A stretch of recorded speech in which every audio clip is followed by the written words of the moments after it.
샬롬 샬롬 샬롬 샬롬 샬롬.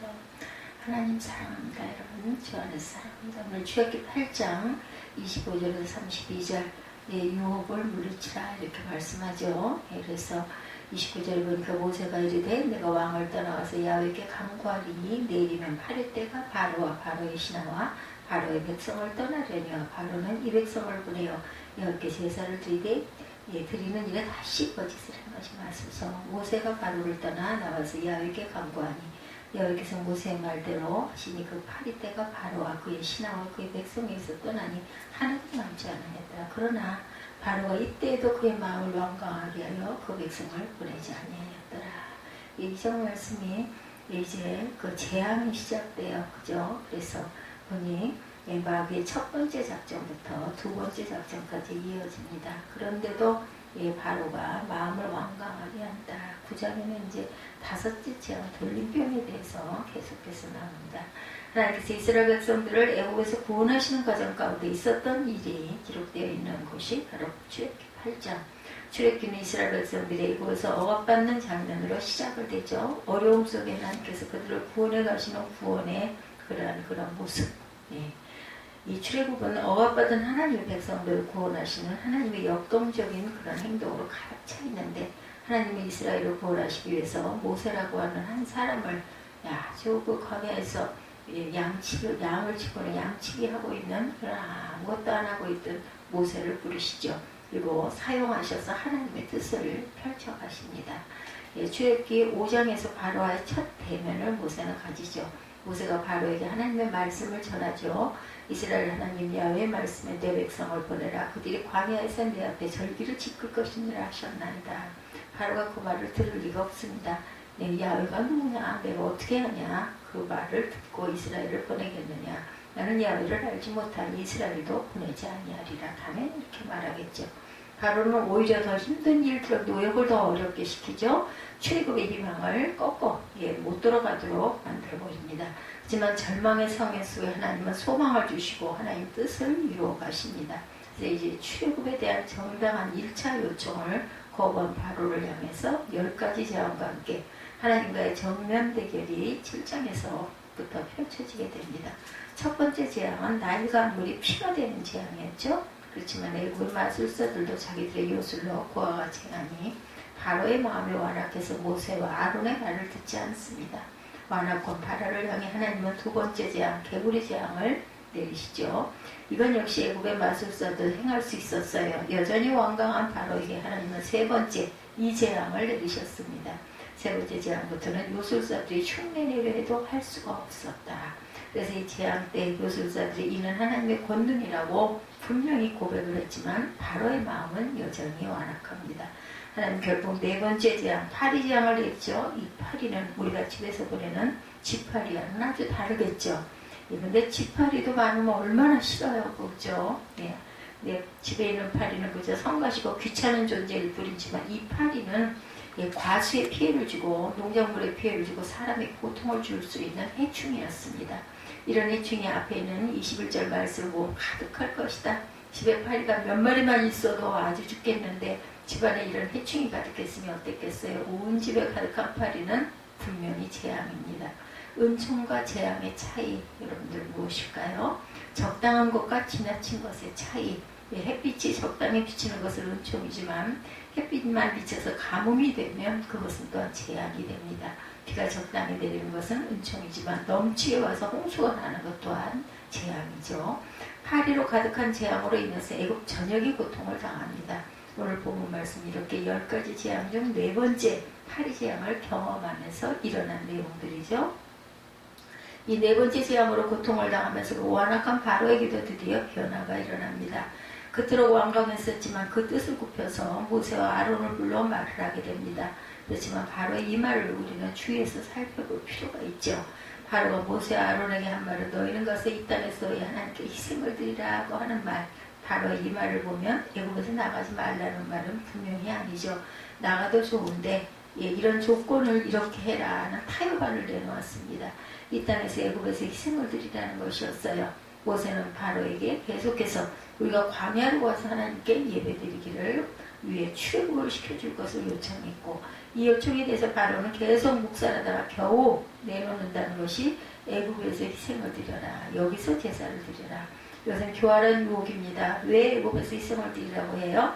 바로는 일단 우선은 재앙은 피해야 되겠고, 그러면 일단 이스라엘 백성들의 요구를 들어주는 척이라도 해야 되겠는데, 이스라엘 백성 애굽의 노예들을 내보내버리면 큰 문제가 생기니까 애굽에서 드려라. 바로의 통치권이 미치는 애굽 영내에서 희생을 드리라는 것이죠. 이것은 이스라엘 백성들을 위해서 바로가 양보하는 것처럼 보이지만 바로의 욕구, 자기들의 노예도 잃지 않고 재앙도 면해보려는 그런 욕구 충족을 위한 하나의 타협안밖에 되지 않았어요. 유혹이죠. 하나님께 예배를 드리겠다고 하는 것은 이스라엘 백성들의 요구에 대해서 그 요구를 들어주는 것 같지만 교묘하게 요구를 들어주지 않는 것. 이 바로의 음성의 의미는 예배는 드리되 애굽에서 드리라는 의미. 이것은 곧 하나님을 믿고 신앙생활하는 것은 좋지만 세상의 가치관을 떠나지는 말아라 하는 유혹입니다. 적당히 주일 가서 잠깐 고개 숙이고 오지 아예 안 할 수는 없고 똑같은 모습이죠. 주를 믿고 신앙생활을 하되 너의 가치관, 내 생각과 모든 것은 여전히 세상에 뿌리를 두고 세상에서 떠나지 말라, 이런 유혹입니다. 우리는 신앙생활을 하면서 이와 같은 유혹을 많이 받습니다. 삶 속에서도 그리스도인이라고 하는 이름을 갖고 살아가지만 세상 속에 살면서 세상 사람들과 똑같이 살아가도 괜찮다 하는 이런 고백, 그럴 수도 있죠. 어떻게 그렇게 꼭 그냥 하나님 말씀처럼만 살아, 그거는 말씀이지, 이런 얘기 많이 듣죠. 아주 달콤합니다. 유혹에 빠져서 살면 신앙생활이라는 것이 얼마나 편하고 쉬운지 모르죠. 월요일부터 토요일까지는 세상 사람과 똑같은 생각과 가치관을 가지고 살다가 주일에 한번 예배당에서 잠깐 예배드리고 가면 돼요.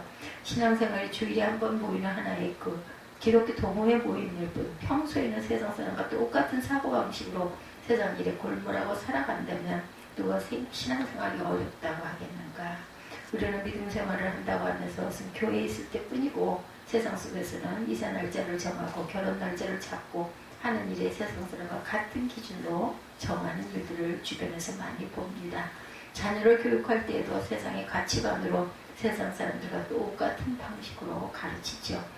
사위를 선택하고 며느리를 선택할 때도 세상 사람들과 똑같은 잣대로 들이댑니다. 성공에 대한 가치관, 믿지 않는 사람들은 인류대학을 졸업하고 돈 많이 버는 번듯한 직장을 가지고 있고 넓은 아파트에서 살고 좋은 차를 타고 다니면 성공했다고 말하죠.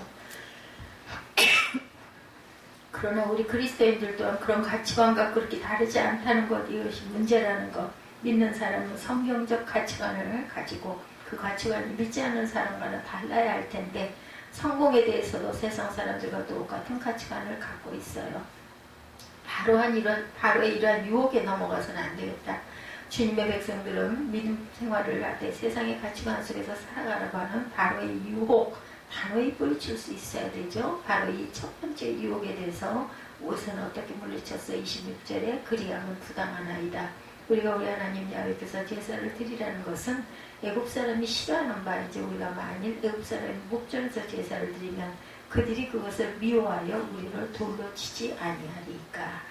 우리가 사흘길쯤 광야로 들어가 우리 하나님 야훼께 제사를 드리되 우리에게 명령하신 대로 하려 하나이다 라는 모세의 대답을 우리가 봅니다. 말씀 속에서 모세는 바로의 그 대답 가운데 교활한 유혹이 도사리고 있다는 것을 알고 그 유혹에 넘어가지 않았어요. 모세는 애굽에서 제사를 드리는 것은 부당하다는 것을 분명히 밝힙니다. 애굽 사람들은 종교적인 이유로 짐승을 죽여서 희생을 드리는 것을 아주 싫어했습니다.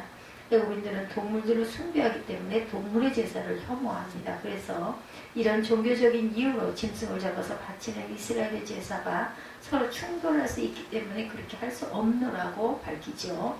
그리고 무엇보다 하나님께서 우리에게 광야로 나가서 제사를 드리라고 하셨기 때문에 하나님의 명령을 따라 사흘길 되는 광야로 나가겠노라 대답을 합니다.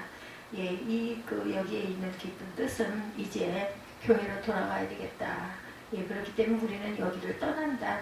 거기가 광야예요. 그죠? 세상입니다. 여기서 우리는 바로 이 유혹을 이길 수 있는 방법을 배우게 됩니다. 유혹을 물리치기 위해서 우리는 하나님의 말씀대로 광야로 나가겠노라고 하는 선포를 통해서 유혹을 이겨내야 되는 거죠. 우리가 사흘길 좀 광야로 예배를 드리는 것은 하나님께서 우리에게 명령하신 것이기 때문에 명령을 따라 하려고 한다는 것을 분명히 합니다. 뭐 꼭 그렇게 해야 돼? 예, 세상 이야기입니다. 그렇지만 모세는 하나님의 말씀대로 하나님의 생각대로 내 마음대로 하는 것이 아니다. 자기 생각이 사흘 정도 걸어갈 수 있는 곳으로 가면 좋겠다는 것이 아니고 하나님께서 그렇게 말씀하셨고 우리는 말씀에 순종해서 그렇게 해야 되겠다. 하나님의 명령을 따라 이것이 우리의 삶, 우리의 신앙의 기준이 되어야 한다. 하나님의 말씀은 이해가 잘 되지 않고 무리인 것 같고 불합리하다고 여겨질 수가 있지만 말씀대로 살아가는 것은 오늘을 살아가는 현대인들에게는 손해가 되는 것처럼 미련한 것처럼 여겨지죠. 그럼에도 불구하고 하나님의 말씀에 순종해야 하는 이유, 하나님은 명철이 한이 없으시고 모든 것을 아시는 분이기 때문에 하나님의 말씀에 순종할 줄 아는 우리의 그 마음의 자세가 중요하죠. 하나님 말씀을 그냥 괜히 해본 말이 아니라 철저한 하나님의 섭리와 예비하심과 하나님의 경륜이 그 안에 담겨있기 때문이다. 그렇기 때문에 하나님의 명령에는 왜가 아니라 어떻게가 필요하다는 거죠. 왜 사흘길을 가야 합니까? 라고 하기보다는 사흘길을 갈 때 어떻게 갈 것인가 하는 질문이, 그래서 우리 신앙생활을 어떻게 할 것인가가 아주 중요합니다. 하나님의 말씀에 따라 광야로 나가야 하는데 광야는 장소적인 개념보다는 구별되어짐을 의미합니다. 애국가는 구별되어진 곳이 광야죠. 광야로 나가겠노라고 선언하는 것은 세상과 구별되어진 하나님의 거룩한 백성으로, 거룩한 자녀로 살아가겠다는 제안입니다. 선포입니다. 하나님 이스라엘 백성들 어떻게 구별하셨어요? 파리제왕이 온 애국 땅에 임할 때 이스라엘 백성들이 거주하던 고센 땅을 구별하십니다. 애국과 고센을 구별하셨고 우상 숭배자들과 하나님의 자녀들을 구별하셨어요. 그처럼 광야로 나가는 것은 구별되어지는 것이다. 광야가 뭐 그렇게 좋은 곳이에요? 얼마나 고난스럽고 얼마나 힘들고 얼마나 덥고 얼마나 춥습니까? 먹을 것도 없고 정말 살기 힘든 그런 곳인데도 불구하고 그리 나가라고 할 때 나는 안 가고 싶어요. 안 갈랍니다가 아니라 아멘 하고 우리가 순종할 줄 알아야 되겠다.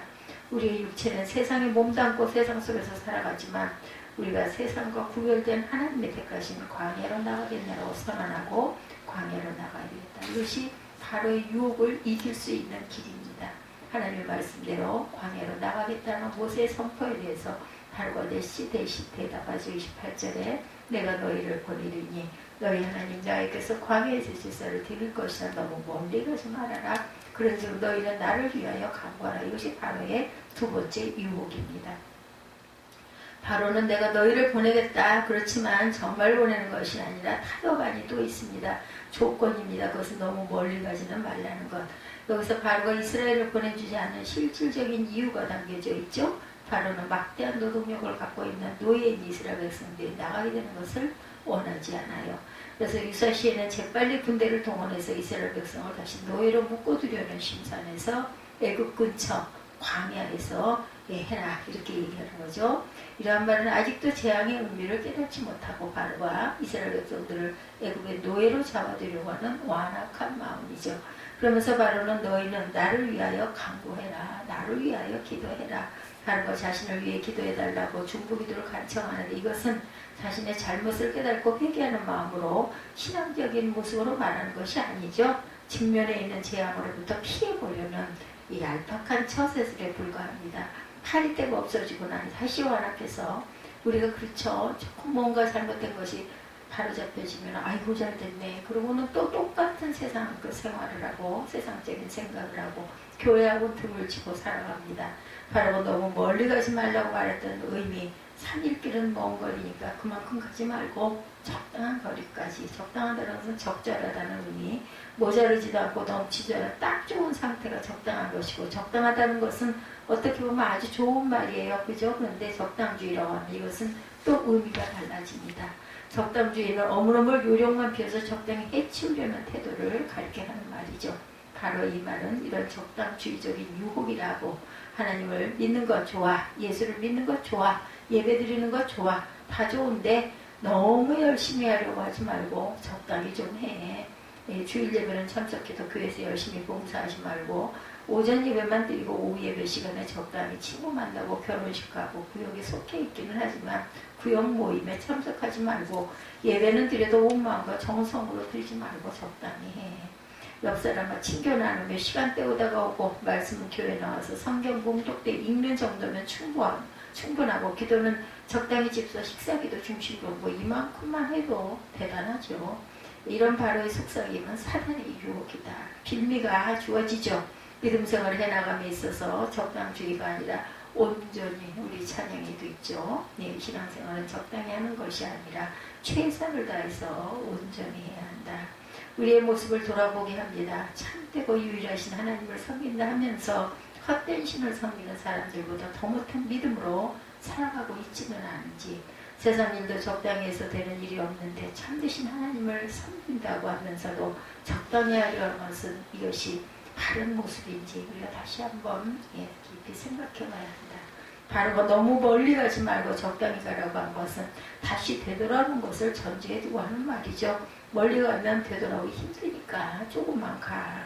최기 10층에 가면 바른 거 8째 메뚜기 재앙을 받기까지 다시 왕구하고 출애굽을 허락하지 않다가 모세와 아론을 불러서 말하는 장면이 나옵니다. 너희 장정만 가서 야훼를 섬기라고 말하죠. 여자와 어린아이들의 재산을 담보로 맡겨놓아라. 이것 또한 다시 되돌아올 것을 염두에 두고 한 말이죠. 장정들만 광야로 나가게 되더라도 중요한 것들이 담보로 잡혀있기 때문에 제사를 드리고 자연히 되돌아올 수밖에 없는 것이다 라고 계산을 합니다. 9번째 흑암 재앙을 경험하면서도 또다시 타협을 내놓았습니다. 이번에도 바로가 양과를 척하면서 어린아이까지도 데리고 가라. 그렇지만 양과 손은 두고 가라. 제사는 놔두고 가라 이거죠. 곧 빈손으로 떠나라는 말입니다. 양과 손은 그들의 재산이었고 이것이 없으면 오랜 광야상며 생활을 할 수가 없고 타 지역으로 가도 정착하기도 어렵습니다. 그렇기 때문에 바로는 이스라엘 백성들을 빈손으로 내보내면서 반드시 되돌아올 것이라는 것을 염두에 두고 유혹을 합니다. 이처럼 믿음 생활하는 우리들에게 다시 죄악된 애굽으로 되돌아올 수 있도록 해놓고 우리를 유혹하죠. 믿음 생활이 무엇이고 이 유혹은 어떻게 우리가 이겨야 할 것인가. 과거의 죄악된 삶을 떠나는 것이 믿음이죠. 다시는 죄악된 과거로 세상 속으로 되돌아가지 않고 십자가라는 표대를 향해서 나아가는 행진이 믿음의 삶입니다. 과거의 죄악된 땅에서 배를 타고 다른 지역 믿음의 땅으로 넘어왔으면 내가 타고 온 배를 부질러버리는 것, 이것이 믿음의 길을 가는 사람들이 해야 할 일이죠.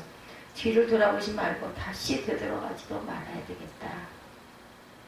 광야로 나갔던 이스라엘 백성들은 광야에서 목마르고 배고플 때 다시 애굽으로 돌아가지고 원망하고 불평했던 것을 우리가 기억합니다. 애굽에서의 삶을 청산하고 잘라버려야 할 것을 잘라버리지 못하니까 원망하고 되돌아가고 싶은 생각이 나는 거죠. 불평이 생깁니다. 광야 생활을 더욱 힘들게 만들어 놨던 것, 이것은 바로 유혹에 넘어간 것이죠. 마음속에 그냥 있었으면 더 편했을 텐데 이런 마음들이 있는 거죠. 광야로 나왔으면 되돌아갈 생각을 던져버려야 되겠다. 바로의 소리를 듣는 것이 아니라 하나님의 음성을 듣고 하나님의 말씀대로 살아가야 되겠지요. 이것이 광야에서 믿음의 길을 걸어가는 우리가 가져야 할 모습입니다. 바로는 지금 우리를 유혹해오죠. 믿음 생활을 하되 세상의 가치관 속에서 그리스도인이라는 명찰만 달고 살아가라고 유혹합니다.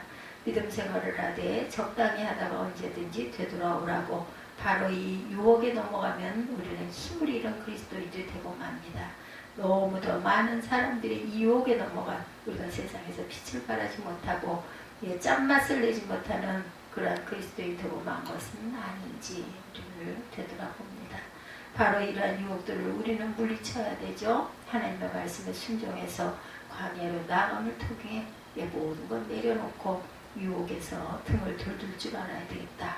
적당한 믿음 생활이 아니라 온전히 하나님만 섬기겠다는, 애굽으로 되돌아가지 않겠다는 결단으로 나아가야죠. 온 마음 다해 이 찬양이 마음에 옵니다. 바로 유혹을 믿음으로 물리쳐서 이 믿음으로 하나님을 기쁘시게 하고 이 믿음으로 세상을 정복해 나가는 저와 여러분이 되시기를 주님의 이름으로 축복합니다.